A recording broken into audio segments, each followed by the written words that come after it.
What's up, and welcome to another episode of the Grindline Podcast. You're listening to episode 212. I'm your host, Greg. I'm here tonight with Ryan and Tyler, and we have a pre-trade deadline kind of little special thing to go over before we have a guest on next week. But how are you guys doing tonight, Ryan? I'd say special is one way to put it, so we can go with that. Oh, the team's very special. I'm good, though. I'm good.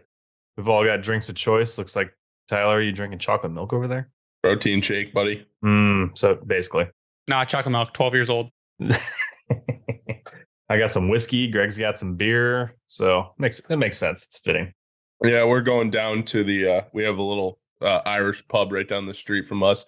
They have $10.99, everything on the menu. So after we're done with this, we're going to go down there and have dinner. I totally thought you were going to say you got your protein shake from the Irish pub. I need a little something after the gym. So, but yeah. You don't go down there for some fish and chips? No, we do not go down there for some fish and chips. It's a good spot. We go down there on Fridays. They have like live music and shit. So is that cool. One of the bars you can just walk to? We could. Yeah, we could. Nick, could fall over walking home. That'll be St. Patty's Day, I think. I think that'll be the day we end up doing that, including walking down there, maybe at 9 a.m. But no, I'm doing good. I mean, I really can't complain other than this fucking nagging shoulder injury that just for some reason won't go away. But I'm going to have to take a little bit of a break from lifting, which kind of sucks. So, hey, fun fact, it gets worse.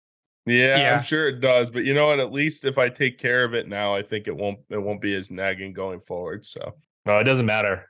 Once you hit 30, it all goes downhill, Tyler. I'm not 30 yet, Ryan, okay? No, it all goes to shit. It all just goes straight to shit. But we're going to place Tyler on LTIR, and we're going to talk about some trades tonight. So word is going around, and there's rumblings out there. Tyler Bertuzzi. Like how you put word and not words. No, word is going around. Like the bird is the word. Everyone's talking about it. Yep. Literally. So Tyler Bertuzzi is basically trade target number one. It was announced basically that, not announced, but it is out there in the ether that Tyler Bertuzzi's contract talks have gone south, that it looks like he wants a contract that is longer than what Yzerman is willing to offer. So he has jumped up trade bait boards as far as that TSN is now putting his name up on the television. And that is kind of a big step for them. So we will be going over the trade bait boards. Tyler Bertuzzi is the only Red Wing on there, but I had my thoughts earlier on Twitter because now you can write books on Twitter. Apparently we have a 4,000 character limit on Twitter for tweets. That's what it is now, is 4,000. 4,000 characters, Ryan. Why do we need all that? I mean, it's good. For just the subscribers or the blue? It is for Twitter Blue people only, verified accounts. It is so that I don't have to make like a 20 tweet thread. I can just put everything into one tweet and you can click read more and it brings it up in like a reader instead of like a bunch of separate tweets, which is cool. It'll be cool for stuff like when I'm trying to recap a press conference or something. It makes live tweeting a little more kind of like everything in one spot. So everyone can get a recap at once, which is pretty cool. But I have my list of people that I'm going through that people thought were targets or maybe available for trade. And I think we'll go through line one by one and see how we feel there. And I think we're going to start with the one that is definitely, I think, off the table now, that is Dylan Larkin. It was reported from, I think it was Pagnote at the fourth period, that they're probably going to meet somewhere in the mid eights. It seems closer than it's ever been. I have a feeling it'll get done before trade deadline happens. And Larkin is going to stay a Detroit Red Wing. I don't think there's any question about that. Now, I still think it's going to hit around the 8.75 number. I don't care. If it's under 9, like, great. It's a win. Yeah, win. Because I know we were all between like 9.5 or 9.05 and like 9.4 for our preseason prediction, even though we all felt like he should be closer to about 8.5. So if you're coming in that 8.5, 8.75 range, let's go. Because you've got a two-way center, arguably, depending on what team you put him on or how you want to look at it. Great elite tier. So do it. I'm fine with it. And they had him on NHL Network tonight too, talking about that. So if that's the case and how quickly things changed going from the All-Star break and speculation of, is he upset? Is he going to get traded? To now Larkin rebuffs all of that in his comments saying that, no, I want to be here. We've had good conversations. I don't know where people are getting their stuff. And weird. A week later, 2 weeks later. Crazy how this is playing out. After having an awesome 2-goal night, him and Bergie lit it up. And it just he's playing with confidence, and he's playing knowing that he's getting a contract, basically. So, I mean, it'll be good. It'll be good to lock Larkin up because he is your best player. And if you get him an elite winger, and I hate that I have to keep telling people this, they're like, you can't compare him to Stamkos and all these other people. It's like, get him an elite winger. Why not? Get him a Kucherov. Get him get him a Pasternak. Go get him someone who can just score goal after goal and his points will go up. Someone that's a good passer, good playmaker. Not saying Lucas Raymond isn't going to get there because I think he will. But that's like a Lucas Raymond at 25 years old. Or 24 years old. That's not a Lucas Raymond right now who's like 21. See, Lucas Raymond that I see right now, and I'll give my Larkin thoughts in a second. But the Raymond that I see is a headsy player. And I know I hate to make the comparison to Zetterberg because I know Zetterberg played some center. No, save that for Berggren. And was a lefty and everything. But Berggren. Whatever. Is that how you say it? Either way, he's been called both, and both are acceptable, Greg. I like Berggren. I think it sounds it is. Better. I usually say Berggren. I know we've talked about this multiple times. Dylan Larkin came out post-game press conference last game. It's Yanni Burgers. That's what they came up with. My double Whopper tweet was a hit. That's all I'm going to go with. That's amazing. Anyhow, so, I mean, I see a lot of Zetterberg and Raymond. I don't know if that translates to a 30 or 35 goal season like Zetterberg had in his career.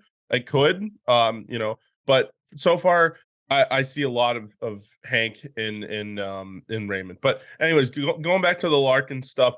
Yeah, he's going to get signed. We all know that this is coming at some point. It's just a matter of when it gets to the point where pen meets paper and the contract gets signed.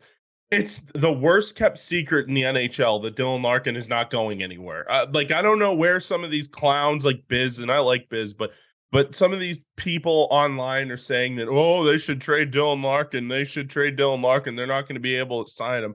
Like, they're going to sign him because what's the other option? What is the other option? Restart your rebuild. No other option. Like, that sets you back at least 3 years if you trade Dylan Larkin and you don't have a replacement for him. So yes, is Dylan Larkin a Stamkos? Is Dylan Larkin a McDavid? Is he a Crosby? No. But is he your first line center? Is he your captain? Is he your heartbeat of your team? Yes, absolutely. So that's my take on Dylan Larkin. They're going to get him signed. I would say even if it's 9, I don't give a shit. Just get the contract done. Get it out of the way. Make it stop. I don't know that it's been a distraction per se. No, not been a distraction, but it's brought out a bunch of idiots. It has brought out a lot of idiots. And you know what? It brings out speculation from clowns and everything. So it's just like, you know what? Let's just get this contract done. Let's get it completed and let's stop talking about it from now. Like it needs to get done and it's going to get done. So I guess that's my take. I'm not going to say, okay, let me rephrase it. Not that the people are idiots that are saying this stuff. The stuff they are saying is idiotic. That's what it is. It's like some really of the people that are saying it might be pretty idiotic as well. I'm not going to say any names. I'm trying to give them the benefit of the doubt is that the comments they're making are really, really, really uneducated. Also, I might want to push back on what you guys said about Larkin being the best player on the team. Me and my roommate, Dan, had a little bit of a discussion about this. Mo Seider might be the best player on the team. It's getting there. Mo is still in year 2. He's still working close, on stuff. I would say. I mean, like, not yet. Some of the stuff that Seider does, and now he's playing with Sherrod again because Walman's hurt, right?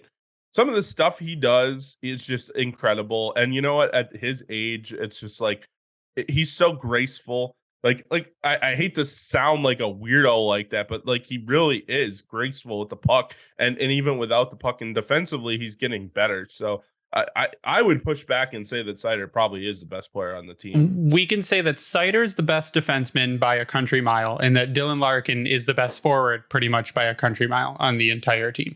So you can have your best in each category. Tyler just dreams about Mo Seider skating down the ice every night. Gracefully. With the jersey flying in the wind like Guy Lafleur. So the next player on my trade list, Olli Mata. I fully expect him to be traded to a contender. I mean, he's been solid all season, even though he had pneumonia, and he really helped bring kind of Philip Perron out of his shell and get him to play his game a lot better. And it seems like wherever you put Mata, the person he's paired with is becomes more solid defensively. So I think Mata is gone at the trade deadline. To who? I don't know. And I think on any of these people, you are going to have to retain some salary on, because the teams that are in contention and that are going to be in the playoffs are really, really cap strapped, which is not good for them. But it's good for us, because the more you can help them out, the more you normally get in return. But I fully expect Olli Mata to be gone before the trade deadline. I think it really depends on what happens with this stretch here, with this Canadian road trip. You know, I mean, you could see us keeping Olli Mata. No, I think it. No, sorry. Yeah, but if they're 2 points out of it, you can't punt on the season like that.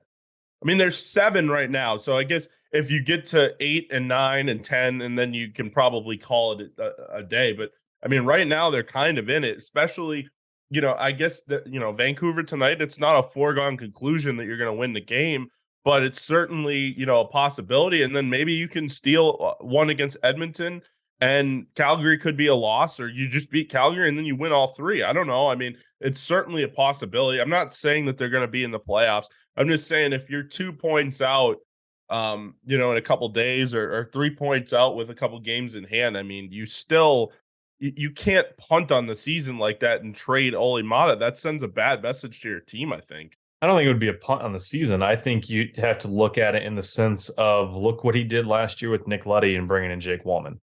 Well, I also think you need to look at it in the sense of, you have competent defenders that you can bring up in place of him. Well, that's true. You can bring Edvinson up. That too. But I mean, you got to think that for most of these trades, I mean, we talked about Bert and Mata. So, well, I'll stick to Mata here, but you retain half his salary for the remainder of the year. You're at 1.125 million. Majority of teams that are going to be in playoff contention still can't make that trade fully without offloading something. So if you're getting an NHL potential caliber replacement, not necessarily 1-for-1, but you got to pick as compensation, retake some salary to help this team out a little bit. Now you're looking at the Nick Leddy, Jake Walman trade of last season. That's where you kind of maybe wonder who could that work out with and which team could that come from. So that's where it would make sense, where you're not punting on the season. You're either refilling from within, which very much can happen, or you're taking on someone that's just right there on that cusp, that's younger, that fits that Jake Walman type mold. Yeah, I guess that is a good way to look at it. I'm just saying, like, you know, like people always say buyer, seller kind of thing. Like, I guess that would be like a situation where you're not really selling, but you're not really buying either. Like, is that kind of what you mean by that? Like, it'd be a soft sell, maybe, because you're bringing in likely draft capital in that trade, which we know with Yzerman is huge. But you're also bringing in potentially an NHL caliber player, NHL caliber player. Yeah, sorry, mind on last night. Bringing in a linebacker to the Red Wings. Yeah, so you might need one. But you see where I'm going with it. Like that could be. That's kind of where I'm trying to maneuver some of these they're like trade scenarios, because teams are going to have to offload unless you're seeing a 3-team deal. I could see it, but I mean, maybe if you move him even to a team that's right outside the actual playoffs in a wild card spot, to a team maybe like the Minnesota Wild, because they're rumored to be trading Matt Dumba, they have $3.7 million in cap space left. If you even retained half of Mata's salary, they've got the room to take it, and you could get picks in return. They've got a 2nd-round pick. They've got a 4th-round pick. They've got all their picks in 2024. Maybe because they're going to have to give up a Dumba, because they're not going to be able to re-sign him, and you might as well trade him while you can, that they can get a replacement and someone like a Mata so they can keep pushing for a spot.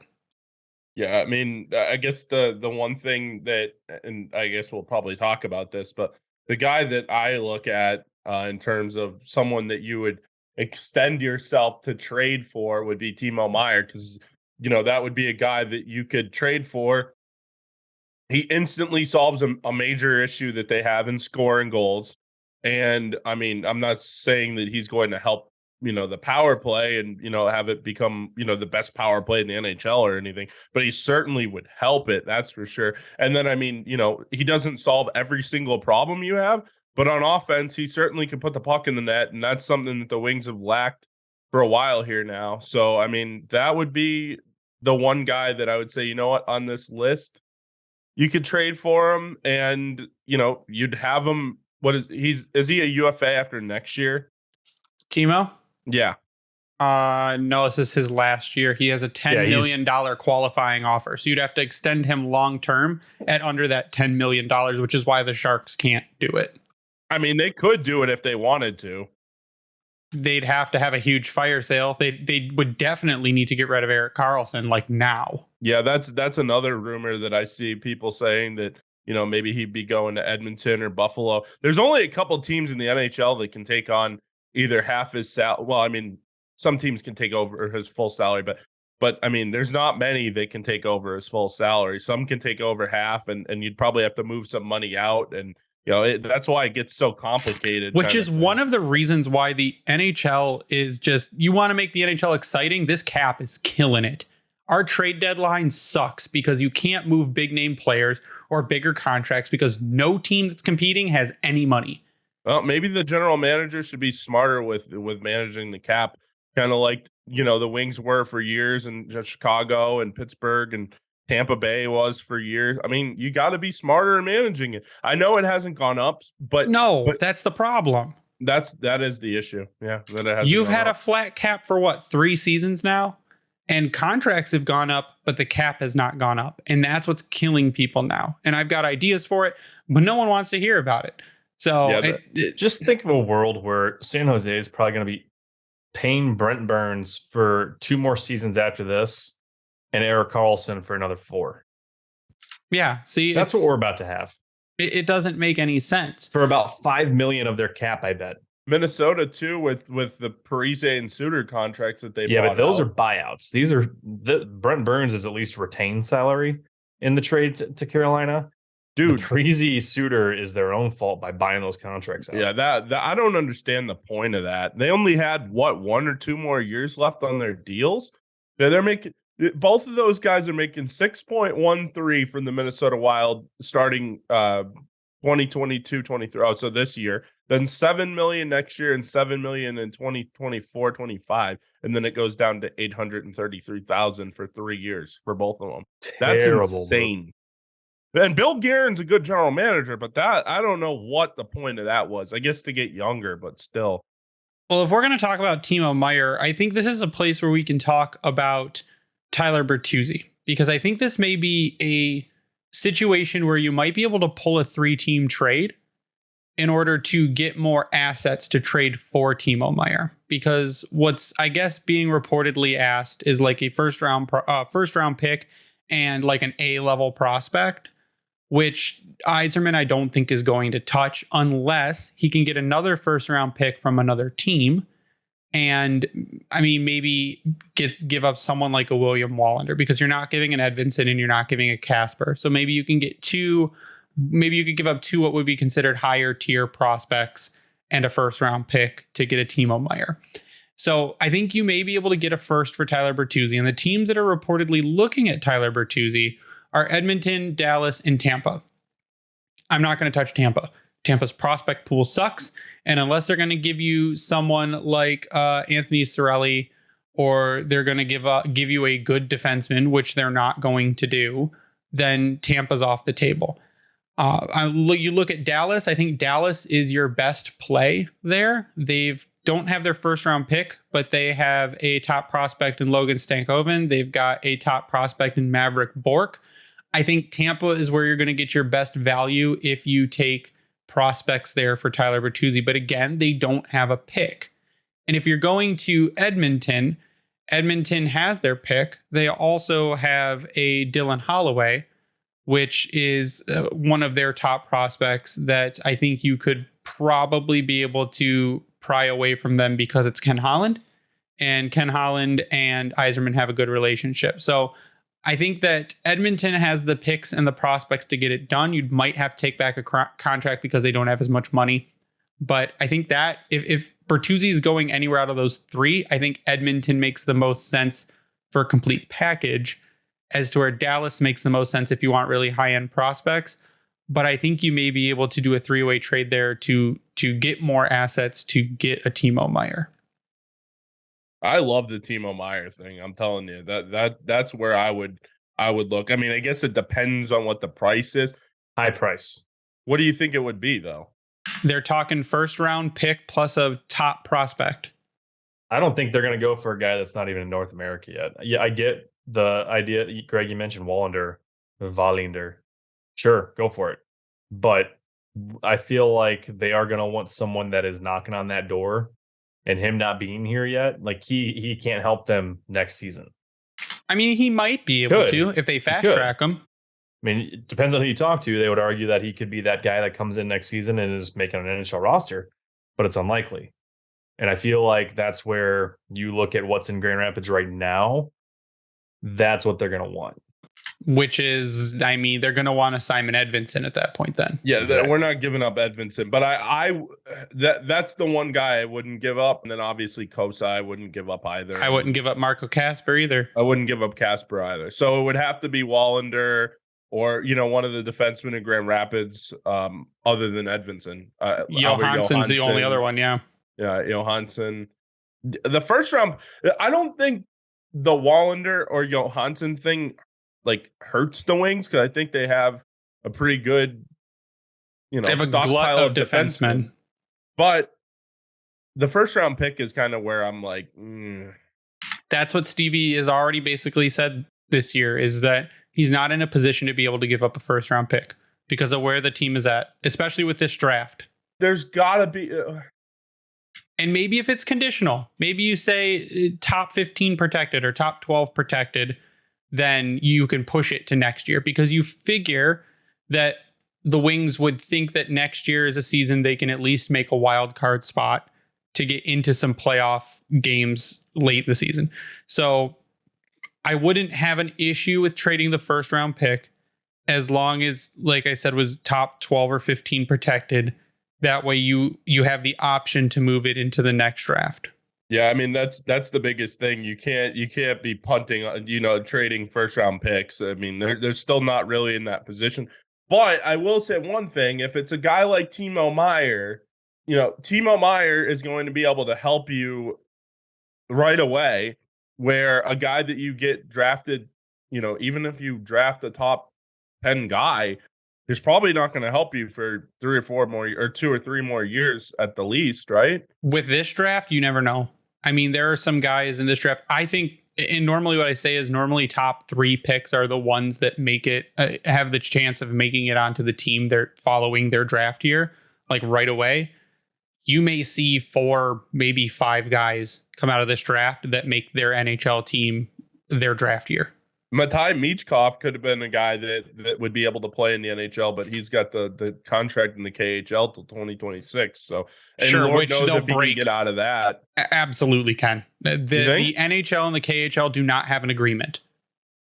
So he can just leave whenever he wants? Yeah. I mean, but isn't that what happened with Kaprizov and he ended up staying?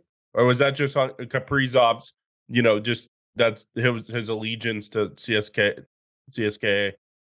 Most likely, because like I said, they don't have, it's no rules, man. They don't have an agreement. So if a player says, well, I'm just not going to honor this contract, they're not going to get paid. They will not be, they will not be welcome back in the KHL again, which is who cares? You're in the best league in the world. It doesn't matter at that point. And I don't know, Putin might put a hit out on your family. And those are really the only things, which is kind of the worst part about it now, is that your family may be in trouble. But you don't go to Gulag, your family go to Gulag. Yeah, your family goes to Gulag. But there's nothing stopping a KHL player from saying, I am voiding my contract. I am going to the NHL. So I think you've got the top 10 in this draft insanely deep. So that is where you want to be. And even outside of that top 10, there are still some really good picks. So I think if you're giving up a first, especially if you're trying to get a Timo Meier, you're going to be protecting that first round pick that you're giving up.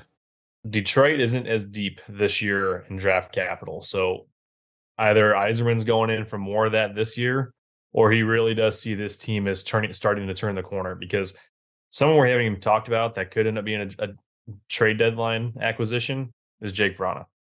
I don't care that you don't want to hear it, but there's the possibility for the way that he's playing, he could make it back in Detroit. From what we've heard, does that sound like that's the case? No, but it's not out of the question, in my opinion. To that end, though, Detroit getting rid of that first round pick, if it's not protected, is a terrible idea, because they got 2 second rounders this year, theirs in St. Louis, which is the Luddy trade, and then they've got only their picks remaining for the rest of the year. So either he's going to be making hockey trades this season, or hockey trades with the twist where he's getting middle round picks to try to be a little bit extra oomph for some of these trades on taking on a contract. So let's say you traded Tyler Bertuzzi to the Edmonton Oilers, and you got Edmonton's second round pick, and you got a Dylan Holloway. So Dylan Holloway is listed on Elite Prospects as a left wing center. He's 21 years old, 6'1", 203 pounds. So big, sturdy guy. For Edmonton this season, he in 50 games played, he has 3 goals and 6 assists for 9 points, but he's playing on their fourth line. And it's a guy who has top 6 potential. Only his second year of pro hockey, mind you. He turned pro last year. He has top 6 potential, definitely. And it's just getting him there. And it's hard for him to get there with people like Draisaitl and McDavid, and their top 6 is pretty solid. But so from The Athletic says Holloway's a fast, powerful, physical forechecking presence who I believe has a third line floor and the skill to push into a top 6 role as a complementary scorer and go-getter that the Oilers searched for high and low for Connor McDavid and Leon Draisaitl before they found Zach Hyman and Evander Kane. So those are guys he would have to unseat, which are established NHL players. He's not doing that in year 2. Wheeler has a good read. Even though Wheeler tends to hate the Detroit Red Wings, he's got a really good read on Dylan Holloway. And it says he's known as an explosive skater who's normally the most athletic player on the ice, but he's also got quick twitch hands that keep up with his feet and powerful wrist shot release, which help him manufacture offense, both off the rush and cutting off the wall to the slot, power pass checks, and get to dangerous spots to create a chance. If we go back a season in Bakersfield, he had 22 points in 33 games. And then for the University of Wisconsin, his last season had 35 points in 23 games. So he has the offensive power, and he has the skating, and he has the IQ. It's just getting him that higher role. And right now, who's your second line center? Andrew Kopp, most nights. And if you could push Kopp to the wing, I think that's perfectly fine, even though Kopp is coming on. And for the next person that tells me Andrew Kopp sucks, you're getting muted, because that's asinine. Andrew Kopp does not suck. He has not been awful. He was not great to start the year because he was recovering. Stop saying Andrew Kopp sucks. Yeah, he doesn't suck. People can stop with that. The thing about Kopp going to the wing, I just hate the fact that you just signed somebody to be your second line center, and now the idea is to push him on the wing. I don't like that. Doesn't matter where they play. To do it, you have to do it. It's not a bad thing to have. No, because if you're bringing in multiple, if you think about the wings of old, they had centers everywhere. That is true. I mean, I'm not saying it's a bad thing. I'm just saying, you're paying this guy to be your second line center and just be a top 6 forward. Top 6 forward. So now you're paying him to be a second line winger. Yeah, I'm good with him shifting, because you to your point about Dylan Holloway, you bring a young top prospect in like this. Yeah, you're gonna piss off Edmonton, and I love it, because that'd be such a Ken Holland move to trade away a top prospect for a guy that might get you one season. But we're not even talking about the fact that Casper's coming over with him. So you got Holloway. He's already on his entry level deal. So I think he goes into next season, and that's it. Hold on, let me double check. He's got one more year for his ELC, so that's obviously not something we can slide. But you just tender him for a couple of years unless he goes off. But now you've got him, Casper, under cheap RFA deals going into next season. that's a win in my book, because now you can let one of these guys making a couple million fall off the roster. I mean, that's going to happen anyways, but you're fully embracing the youth movement with talent, known talent. So, and then I hate to pipe dream and kind of go into this situation where you make multiple trades, but I mean, no, you don't. You love it. It's well, I shouldn't say I hate, but it is something that's possible where they move a Tyler Bertuzzi out and they bring a Timo Meier in and sign an extension with him as well. And then there you have your Tyler Bertuzzi replacement, plus you have your potential second line center or third line center going forward. So then up the middle would go Larkin, Holloway, and then Marco Kasper, whether he's coming next year. It'll probably be in Grand Rapids next year, right? Would be my guess. Most likely. So, I mean, but, going forward, you have Larkin, you have Kasper, and then you have Holloway, or, Holloway can play the wing too. So he could be a top 6 winger. Yeah, he's playing left wing in Edmonton right now. But I mean, I guess that's kind of where I look at it. The one thing that kind of strikes me about Holloway is, his numbers in the Big Ten weren't fantastic. A lot of penalty minutes. So I guess he plays with some edge. But the second year at Wisconsin, he had 24 assists. He had 35 points in 23 games. And that Wisconsin team in 2020, 2021 was the one with Caulfield, I believe, right? I don't know. I mean, it's intriguing. It's certainly something that I would look at. The other thing that I would look at, too, if we're talking about Dallas, Antonio Stranges is another guy that's a pretty higher prospect in the Dallas system. That's a pretty damn good goal scorer, and I believe he's a Michigan guy, Plymouth, Michigan. But well, if we're gonna talk about Dallas, we're gonna talk about Logan Stankoven, because that's what we're gonna do. Do you think they're gonna give that up though? They don't have a first round pick. So that's Dallas's kind of rock and a hard place right now, is when people want good players, other teams want first round picks. And Dallas does not have their first round pick. They traded it away last year in September.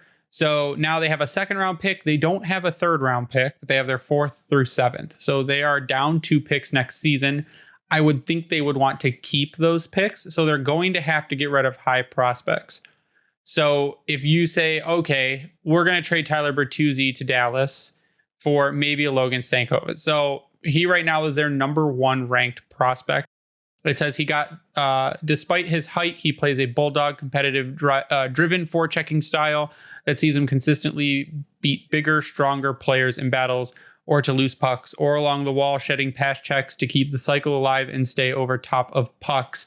Right now I believe he plays for Kamloops. Yeah, for the Kamloops Blazers, he has 76 points in 34 games, 27 goals, 49 assists. Yeah. He is projected through 53 games this season to have 118 points, 42 goals, and 76 assists. He is a fucking force to be reckoned with. In the U20 game for Canada, in 7 games, he had 3 goals and 8 assists for 11 points. He is a guy who would definitely slot directly into the lineup next season if you wanted to maybe bake Kasper for another year, maybe. Or he's another one you could play on the wing, and it would be absolutely fine. I might prefer him on the wing. He's 5'8", 170 pounds. So he's a little lighter. Brinket. Which can be a problem defensively, but from Wheeler's report is not a problem defensively. But again, if he's this high-powered offensive threat, you might want to play Kasper, who's very good defensively. You might want to play Kasper at center, move Stankoven to the wing. Punch somebody in the dick, so that's a guy you want with him. Move Stankoven to the wing and just free him up for all the offense possible. So I think that's where I go. The other player that Dallas has that I'd be interested in is Maverick Bourque. So Maverick Bourque right now is in the AHL, 26 points in 44 games, 9 goals, 17 assists. He is 21 years old, 5'10", 185 pounds. So the problem is that their prospect pool is a little smaller, but they've got some high-end talent. But Stankoven is where I would go, and I might even do a 1-for-1 trade there. Tyler Bertuzzi for a Logan Stankoven. So, I mean, you might try and get, the only other thing you're going to get is a pick in next year's draft, maybe a second in next year's draft. But like, if you did that, I mean, that's a win. That's a win. Bertuzzi's probably not going to re-sign anyways. Expiring contract that he's not signing. You can't. How is Dallas going to be under the cap? You're going to retain a ton of salary. They can't. Yeah, you could. Sure, you can. $300,000 in cap space. They waive a player. They already are one roster. They're at 22 or 23 right now. Okay. They're going to have to offload somebody. You can waive a guy to bring in another guy that would still keep you at 22 or 23. Plus the roster limit after the trade deadline goes away. So you can just call someone up. Give us Miro Heiskanen. No, I'm just kidding. Yeah, Miro Heiskanen for Tyler Bertuzzi. Done deal. 1-for-1. There's your hockey trade, Ryan. The other name I was looking at was Ty Dellandrea. But then you would want to pick. You would want to pick with Ty Dellandrea to get Tyler Bertuzzi, assuming they had an extension in place. Now, Ryan, you're right. We could take someone back. Ready, Ryan? You could take Colin Miller back. No. Here you go. We're going to trade them Tyler Bertuzzi for Logan Stankoven and Luke Glendening. Oh. You know who would be so happy about that trade? 80% of the Red Wings fan base. My wife. Chelsea. I don't think the Stars are going to get rid of him. He's a playoff kind of guy. But I mean, the guy I look at is like Colin Miller. He's making 1.85. You know, Hakanpää's another guy. Could they give you a Khudobin? You would want to take back a guy who is whose contract is expiring soon. So I don't know what they want to do. I'm assuming they want to keep a Gurianov. I mean, could you take a Joe Pavelski, who's down to $3.5 million next season? But again, Pavelski's a good player. Finally, get Ryan Suter. Yeah, they're not going to give up players on their roster. I think it's more with Dallas. I think it's more prospects, and then maybe they have to though. I mean, the only other thing you could possibly do is you take Anton Hubodin off their hands because he's at $2.2 million. That's a buried contract for them that you take off their hands. Yeah, you could do that. Sure, that's fine. That's what I'm saying, though. That's the only way that a Bertuzzi trade's going to work for them. Sure. So you take Khudobin for the remainder of the season. You eat 50% of Tyler Bertuzzi's salary, and then you get a top prospect and a pick from Dallas. I think Dallas is where it makes the most sense. Unless Edmonton is willing to give you a first and a prospect. If Edmonton's willing to give you a first and prospect, go. What if you could get Matthew Knies? Toronto is in on everyone. Toronto has negative $11 million, and they're still making trade proposals for literally every player. What if you could get Matthew Knies? But then how are they making cap room? I'm sure they can. Who are you taking back? Out. Who? I don't know. Let's take a look at the roster. All their contracts, all their high value contracts, like William Nylander. Sure, get Tyler Bertuzzi for William Nylander. Give him the grit to get past round one. I mean, TJ Brody's making $5 million. Justin Hall's making $2 million. They can ship him out. Toronto is in on everyone, and they'll end up with no one. That's what's going to happen because all the talks today were Toronto and Timo Meier. That was all the talks today.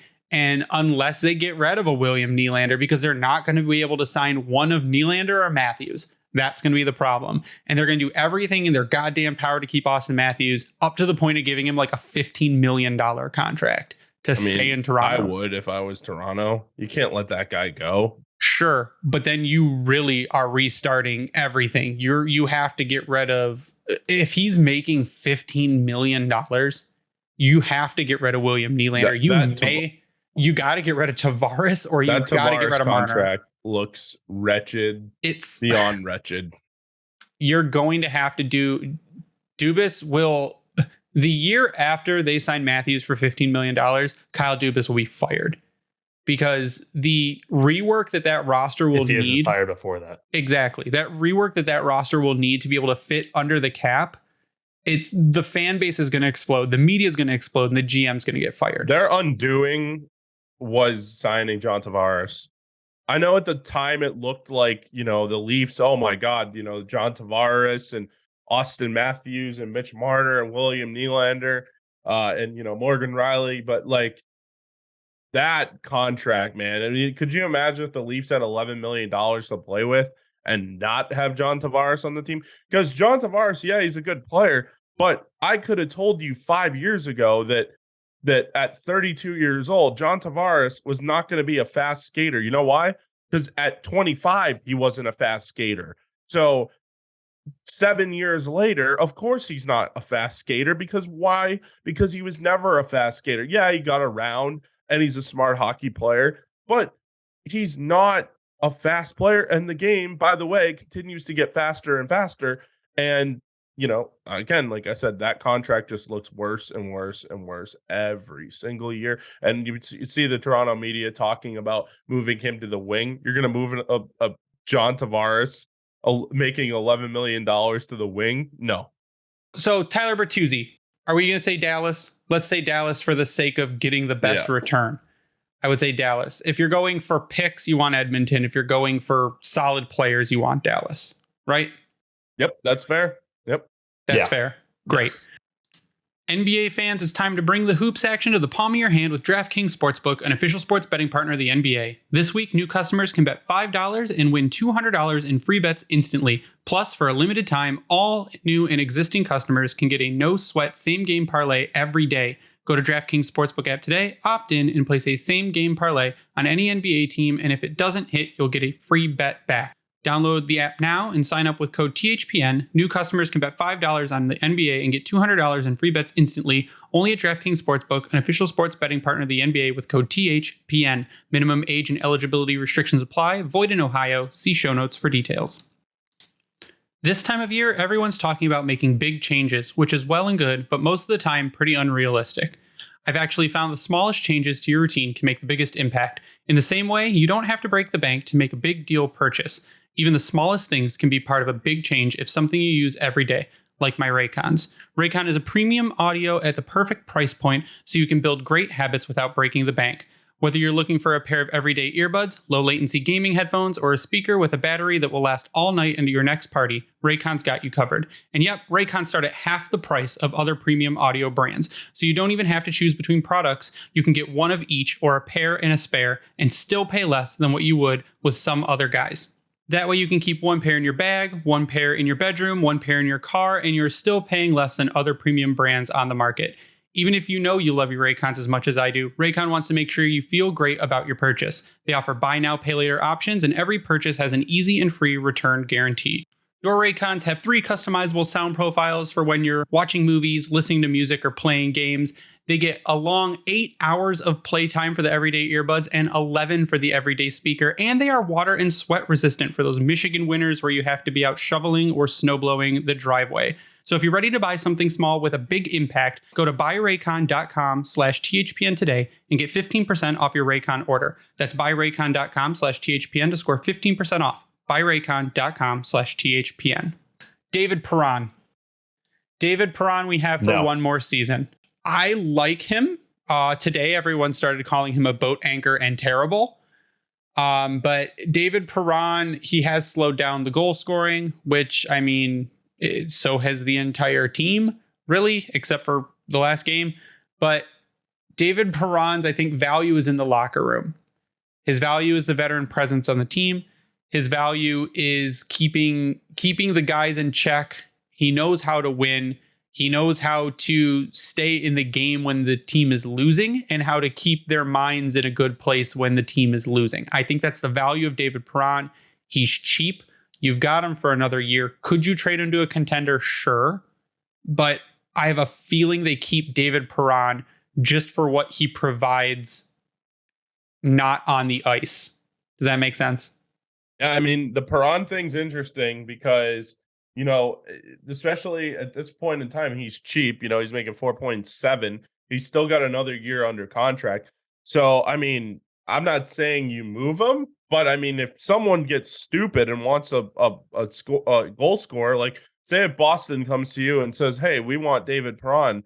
And I mean, they don't have a whole lot of prospect wise, but they do have a first round pick.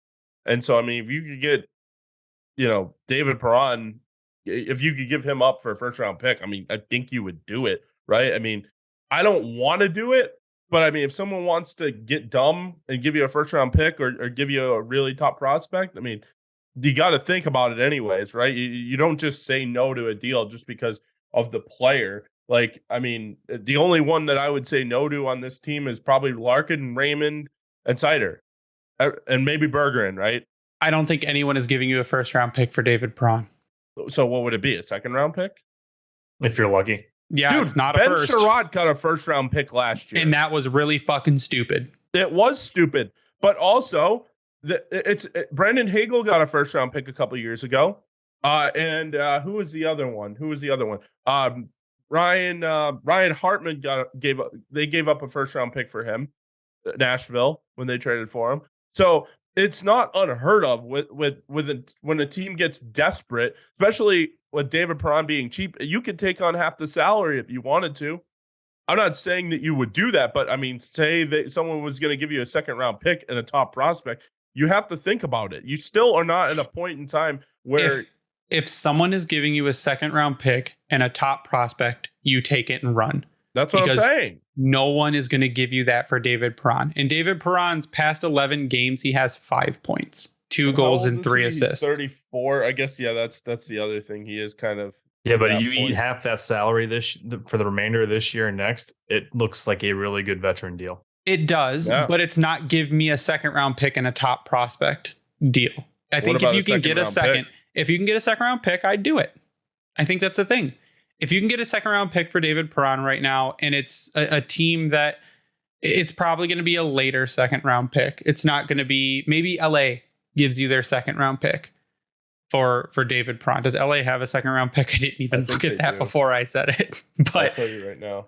I'd say that's probably what you're looking to do. They do have a second round pick. Yeah. They have two third round picks, and they have a second round pick, and then they have their first as well, which they're probably going to give up for Chikrin because that deal seems imminent.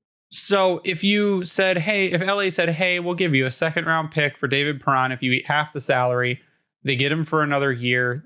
They right now have $825,000 in cap space, but they have they've got contracts falling off at the end of the season.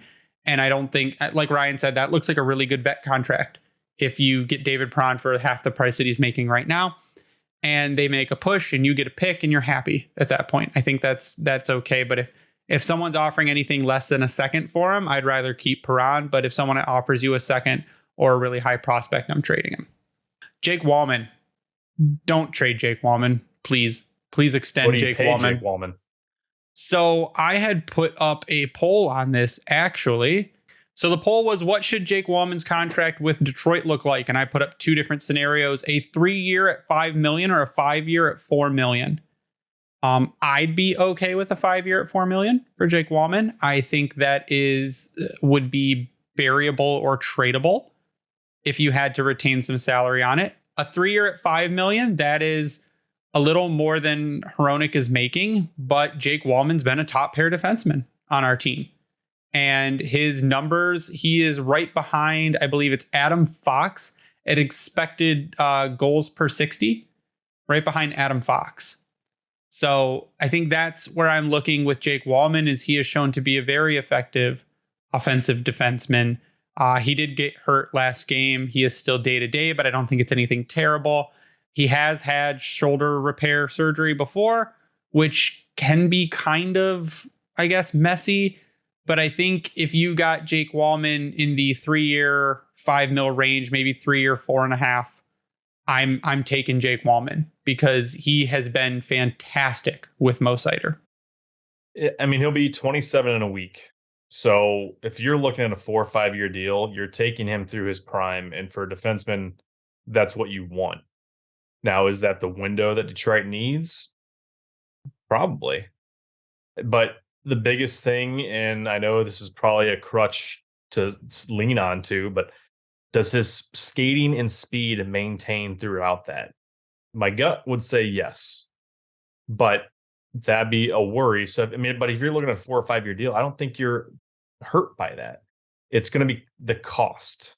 So if you're keeping that sub 6, 5 million, ideally 4 to 5 million, I think you can get away with it and it not be an albatross of a contract. Should he be paid more than Ben Sherratt? Yes. However, Ben Sherratt also shouldn't be making what he is right now anyways. So that's where it's like, well, what's a proper value for a guy like Walman at this point because of what Sherratt's making? Because that's going to be the comparison you're going to run into, which isn't necessarily a good thing. Yeah, I mean, the Walman thing's interesting. Like, I almost wouldn't trade him. You would or wouldn't? No, I wouldn't. Unless someone gets really stupid and wants to give you, like their top 2 prospects and like a second round pick or, a first round pick and a top 20 prospect. Tyler, your trade scenarios are wild. Well, I think you've been playing too much NHL 23. What is something you would accept for Jake Walman? Because I mean, he's been probably the second best defenseman on the team, and at times the best. Yeah, I think if someone were to twist, like my twist your arm scenario on trading Jake Walman, is if someone says we're going to give you a second round pick and we're going to give you an A prospect, because this A prospect, like Jake Walman, can step in and help us now. So where this A prospect may need another year to come in and be very effective. I think that is where you got to say Jake Walman's an expiring player. He's going to want money. Maybe you've had some talks with him and they're not going anywhere. Then maybe that's where you're saying, yes, give me a second round pick and an A prospect for Jake Walman to a team that is desperate because right now he's cheap and they're going to want him for a playoff run. And maybe he's open to discussions with other teams. Maybe Yzerman says, yeah, go talk to other teams about contracts. So that would be where I'm at. But anything less than that, I think that Yzerman can get a good deal done. And maybe they even bridge Walman. Maybe they give him a couple years to say, keep doing what you're doing. Show me you can keep doing this. Because you got to remember, Yzerman's been watching Jake Walman since he's been in Tampa. That's the other thing, is that Yzerman's liked this player for a long time. And unless the return is going to be really good, I don't think Walman's going anywhere. And I think Walman is more than happy to be able to prove what he knows he can do. He didn't get that opportunity in St. Louis. He's getting that opportunity here. He's getting top pair minutes here, which is even more impressive for what he was getting the beginning of last season, which was like bottom pair minutes in St. Louis.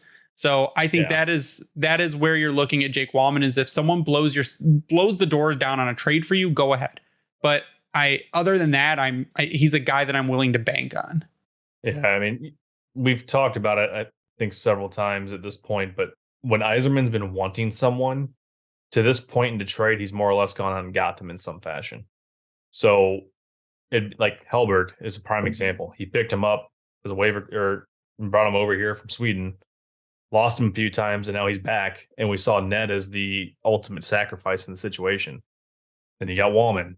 Rumored how he found out that, not rumored, but he found out that Yzerman had wanted him, like you said, for last several years. So if that's the situation, to see him get traded would be a blockbuster, meaning Yzerman's getting the best fleece he's ever had. I mean, that's the biggest thing to me. I mean, you like, Walman's been fantastic, and I mean, unless he doesn't want to re-sign for some reason, unless you've gone to him and you've tried to sign him and for some reason he doesn't want to sign. I mean, that's the only time I really, entertain even the thought of trading him. Because I mean, you would think you'd be able to get him on a relatively cheap, even long-term deal, really, right? I mean, even if you gave him like a 5-year deal. That's why I said if you got a 5-year deal at around the Hronik number. So I don't know. I mean, that's my thought. So. Yeah, I think that's where we're all at with Walman, because like you said, Ryan, if Yzerman wants a guy, Yzerman's getting a guy. And if he's watched him for that long, I think he's in the mindset that he's keeping him because he knows the potential that Walman has. And I'm not going to question Yzerman on the potential of players besides Ben Sherratt, but the potential of players, Walman is there. Dominic Kubalik cooled off recently. He has shown that the offense is still there, though. That's the thing, is that he has showed that season he had in Chicago is not a fluke. The cooling off recently, I'm not too worried about it. He's been shuffled around a bit. I mean, Kubalik performed well on the top line, as he does, because, you're playing with Larkin, who elevates the players around him, for those that need to be told that multiple times. But Kubalik is another one I don't think is going anywhere. I think he's got more to prove. And again, if someone comes in and says, we want Dominic Kubalik, here's a second round prospect, or here's a second round pick and a top prospect, great. Bye-bye, Dominic Kubalik. We'll take the picks and we'll take the prospects. But I don't think anyone's going to do that. And I think Kubalik sticks. It would make kind of no sense to trade him off already, because let me pull up that cap friendly here. You've got him at 27. I mean, he'll be 28 in the offseason. You got him for one more year. He's fitting the mold of reclamation project for Yzerman at this point. And I mean, yeah, he cooled off, but we know what's there. And we made the comparison that he was doing what we were hoping Zadina would do for less cost and less age. So maybe a guy like Zadina can pick something up from him. We've been hoping that for a long ass time, especially when it came to Vrana when he came in. But he is a big part of why the team is currently still sniffing a wild card spot, even though he has cooled off as much as he has. So I don't to me, if he was still on the path that he was of more than a point per game, then I think he'd be on some of these trade boards right now, because you take half that salary, he's an immediately affordable player for most teams, where you're just ditching off some Joe Schmo contract to make it fit under the cap.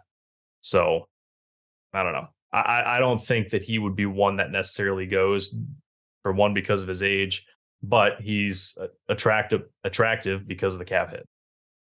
I mean, Kubalik is the one guy. I mean, I shouldn't say the one guy. He's one of the guys I would move. Depending on, what you can get back for him.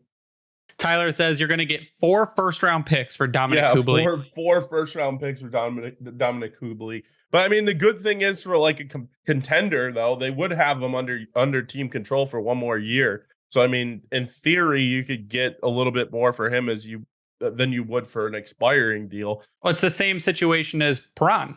Yeah. So I mean, just for half the cost if you're looking at retained salary.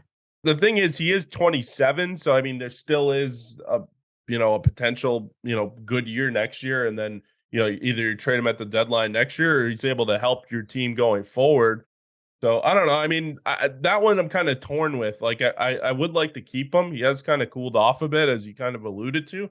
But like, if someone wants to get dumb, I mean, fine. You have guys. You do have guys in the AHL that can come up and supplement that. Listen, I think we're all for teams getting dumb. That's what we're all for. It's like Yzerman loves the panic mode teams. That's what happens is they get down to the wire on trade deadline day and they haven't done anything, so they panic and then they start throwing picks around, and that's where you trade a guy like Perron or Kubalik, because they over offer. And that's where Yzerman's going to make his money. Like Ryan says, that quality, that premium Old Navy fleece, that's where that comes into play. Performance fleece that Yzerman pulls off is when teams start panicking. Premium Old Navy fleece. That's what it is. That's what Yzerman does. But I'm going to run through a couple that I think could be traded. I'm not going to go into returns on them because they're low level, and then we'll get to the last couple bigger names before we sign off. Pia Suter, I think he gets traded because he has quiet 5v5 production. There's going to be a team that will pick up on that. Adam Ernie, if you can get a 4th round pick for Adam Ernie, and at this point, because he's in Grand Rapids, I'm not sure that's going to happen. But I think you can get a bag of pucks. If anyone offers you anything, you take it. Oscar Sundqvist, love him for his role. I think he's the best fit for a playoff team. I think so too, but I think there's also a world where you could see Sonny get extended in a 4th line role because of how just he fits the grinder role in a 4th line or 3rd line, and we've seen him able to pinch up, and he's big and he can get nasty, and I think he can fit. And if a team's not going to come in, like, really love him and say, here's a 3rd round pick for Sundqvist or whatever, then I think he's one that could get extended. Now, there's a couple that I want to get to before we sign off. And first, I want to talk about Alex Nedeljkovic. So Alex Nedeljkovic still killing it in Grand Rapids, playing very well. And Ottawa was just absolutely decimated. Their goalie blows 2 MCLs, both his MCLs. That's insane. And Forsberg. he's out for the season now. Forsberg, there's no way he's coming back from double MCLs before the end of the season. That's just stupid to even think about. Not ruled out? Yeah, not ruled out on fucking Mars. I mean, there's no way on earth that he is coming back. And Ned's torn, right? I think they said injured. I don't think they said torn. They didn't use the word torn. Several. They said it did not require surgery. I did see that. So, really, really, really, really bad looking is what Zoolander would say. Alex Nedeljkovic could go to Ottawa. I mean, that's if they need a goalie and we've got extra. And I think Hellberg is a really cheap, good backup for next season if you want to resign him to a low money deal.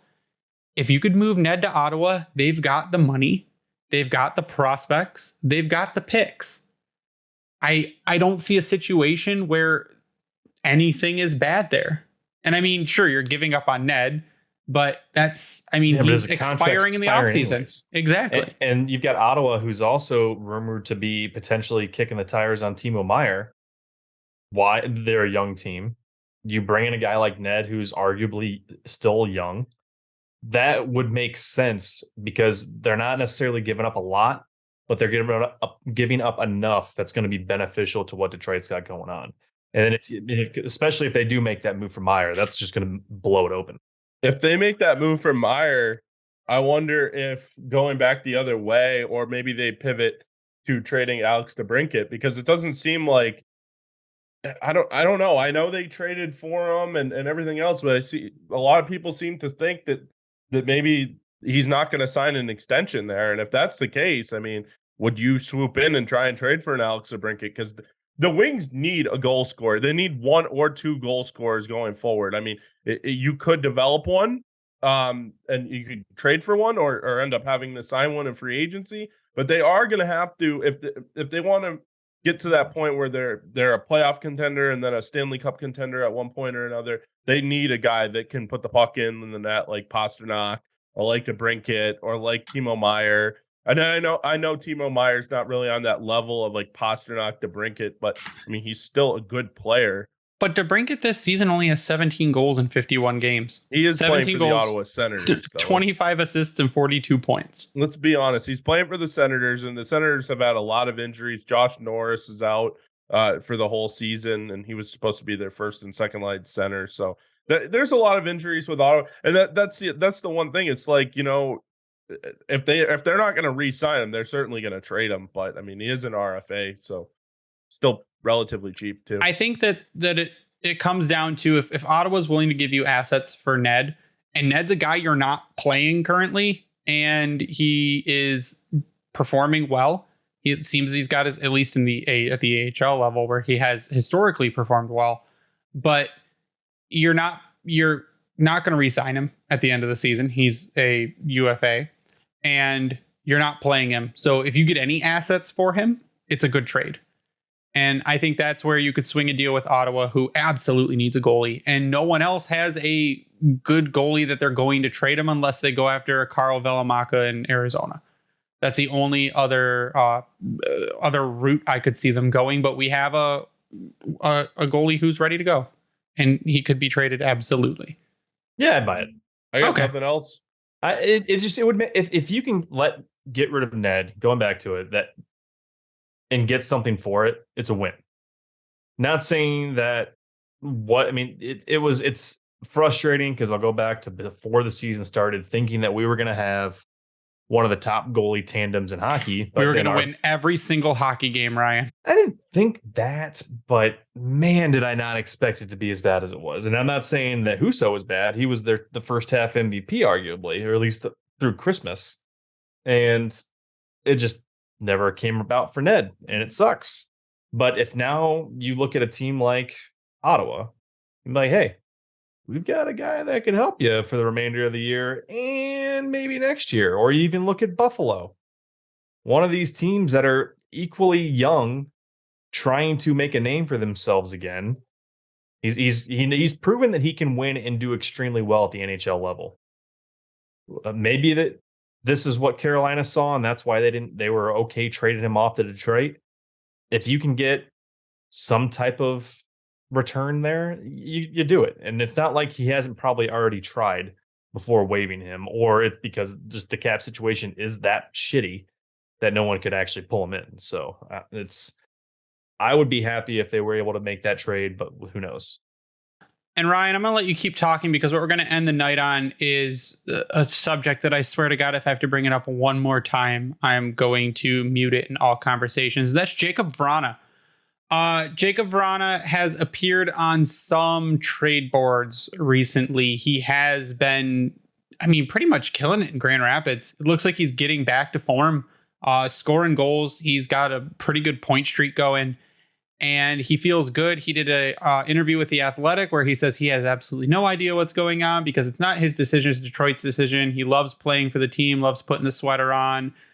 Everything that a player who still wants to play in the NHL would say, because no one's going to go into an interview and absolutely trash the team that owns their contract if they ever want a future in the league. So I take every single thing he said with a grain of salt, because that is what any smart professional would say. Yeah, but I mean, that is true. But if someone's really disgruntled and really wants to play, I mean, there are players that are going to voice their displeasure. I mean, look at what Vitaly Kravtsov has done with the Rangers. I mean, that is a guy that, you know, was a high draft pick, and, you know, they brought him over from Russia. They've moved him to the AHL, and now he's playing in the NHL. I think he's back in the AHL now. So, I mean, if a player wants to voice a displeasure, they can voice it, whether it be through their agent or they want to say it themselves. I mean, you don't have to trash the organization with voicing your displeasure for not being playing. I mean, the whole point of being a professional hockey player or someone in an organization is to try and help the team win. And when you're in Grand Rapids, you're not helping the team win. So I wouldn't blame him for being pissed. And honestly, I mean, yeah, maybe what he said is a little bit, trying to be, I don't want to say political. I don't want to see it politically correct, but I mean, if he was really pissed and he wanted to let people know it, he would let people know it. I think. Sure, and then there'd be a bunch of teams that would not touch him. That's the problem. It'd be different if he was in the NHL right now and having these comments being like, "What's with your playing time?" Blah blah blah. It's like, it's on the coach, and he'd be the subtle digs would likely be coming out. But even so, with Vrana and what we've seen from him, I don't think that would happen anyways. There's certain players that you could probably expect that from, but he's not even in the NHL. Captain to see you. Not even necessarily that, but I mean, in the league in general, there's certain players you could probably pick out that they're going to vocally be upset about their playing time. But he's not even in the NHL right now. So, and he's under contract with this team for a whole other season. So he has to say those things to not only sell himself to other GMs, but sell himself to this GM. Just saying, I guess what I mean is, like, there would be subtle digs, and it would be something where, like, if he really wanted to voice his displeasure and just say, like, you know what, I'm doing everything that I can here in Grand Rapids. I really want to play for the NHL team. And, you know, I want to be able to help the team. I mean, yeah, I guess that's kind of like coach speak or, like, you know, being politically correct. But at least at that point, you're kind of like hinting at, okay, I really don't want to be in the AHL. I want to be in the NHL. I want to be helping my teammates. And, you know, obviously it's up to the organization whether they want him to do that or not. I don't personally see a reason why he can't be in the NHL, but that's just me. Yeah, I mean, at this point, though, so Ryan, if you're trading Vrana, what do you want as a return? And I think if he's talking nice and he's putting up goals, and it seems like he has moved from an on-ice perspective, because we know absolutely nothing about off-ice, but from an on-ice perspective, it seems like he's back. He finished the Players Assistance Program. He's back. He's scoring goals. A team might want to see him in NHL action before the trade deadline. Is a team going to come and over offer for Vrana, especially if you eat half the salary? You're going to have two teams eating half the salary because he's making over $5 million. So you could do a 3-team trade where you eat half, another team eats a quarter, and then you're good? Basically. I mean, you'd have to, because Arizona. To trade him, yeah, sure. Arizona, because they're getting rid of Chicken anyways. But no, you're going to have to do something smooth like that to make it happen. We saw with David Savard, who was not remotely the same type of player that you could argue Jake Vrana is. And we've talked about his 5v5 numbers. Teams are going to cherish that come playoff time and the rush to the playoffs. Now, you could see maybe more of a wild card team try to make that move, because if you got a guy like him under contract next year, it makes your decision on keeping certain players that you don't want to pay again, going and hitting UFA, that much easier. I don't really see them getting much more than a mid draft pick, like fourth round maybe at this point. I don't care that he's putting up numbers in Grand Rapids. You can look at his history, but you can also look at the history of him not being on the roster. But you don't think that someone would come in and say, fuck it, here's a 2nd round pick for Vrana? Especially a team with 2 second-round picks, because there are teams with 2. They snort something at trade deadline, and they start throwing first and seconds out there. It could happen, knowing that he has that potential. Like we're starting to see that again, like you said, in Grand Rapids. He's throwing the puck at the net, and it's finding seams and going in. If that's where he's going, it's going to come back to the NHL, and it's going to come back fast. And he's going to be putting the puck in net, whether it's in Detroit or whether it's elsewhere. And that's what certain teams, like you just said, could covet. But you're going to need a 3-team brokerage for that to happen. Yeah, I mean, the other thing is could that be a situation where if you do trade for a Timo Meier, would that be a guy that's going back that way? It's all what teams feel like they want to deal with, because the teams are going to know everything we don't know. That stuff will all be divulged to the general managers of the teams that are trading for the player.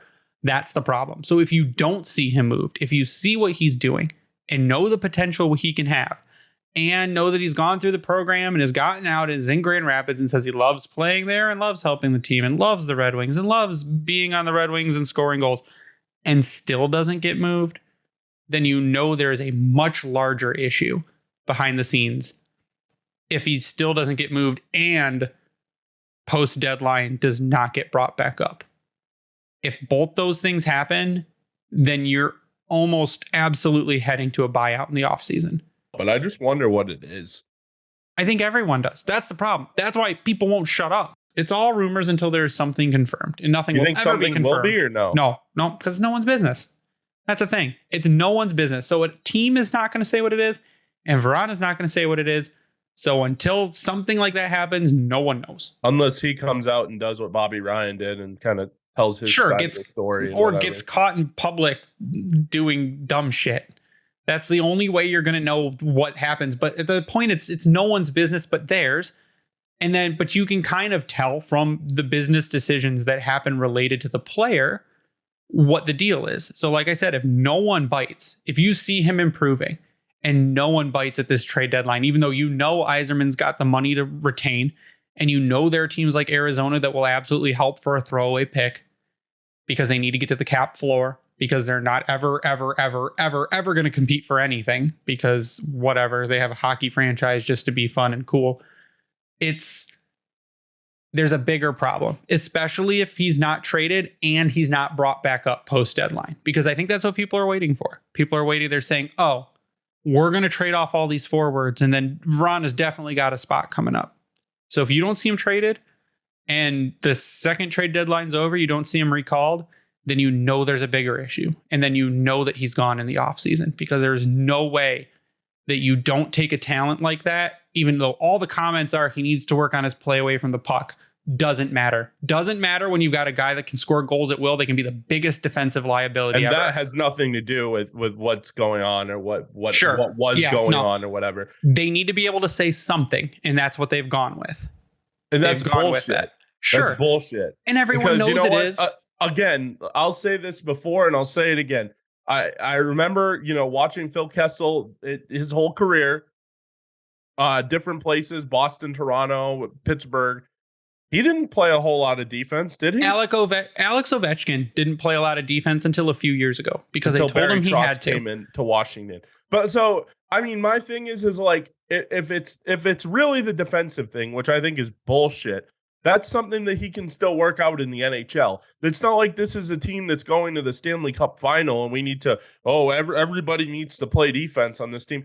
No, if you can score 30 to 35 goals or 40 and you're putting the puck in the net more than anybody else on the team, you don't need to play a lick of defense, and that's bullshit. I'm sorry, it just is. We can put you on a line with more defensive players. If you are an offensive game breaker like Vrana has shown he can be, the defense thing is just a throwaway line to get people to stop asking questions. And the biggest thing about defense, too, it's not like he has to be the best defensive forward on the team or anything close to like that. It's more just like show a little bit of effort. Like even Phil Kessel, for not being a good defensive forward, he still shows a little bit of effort and back checks a little bit. It depends on the team you're trying to talk about. If you're on a playoff level team, Tyler, your point's 100% valid. When you're a team that's not playoff level, You need all hands on deck, no matter the situation. That's where your double-edged sword comes into place.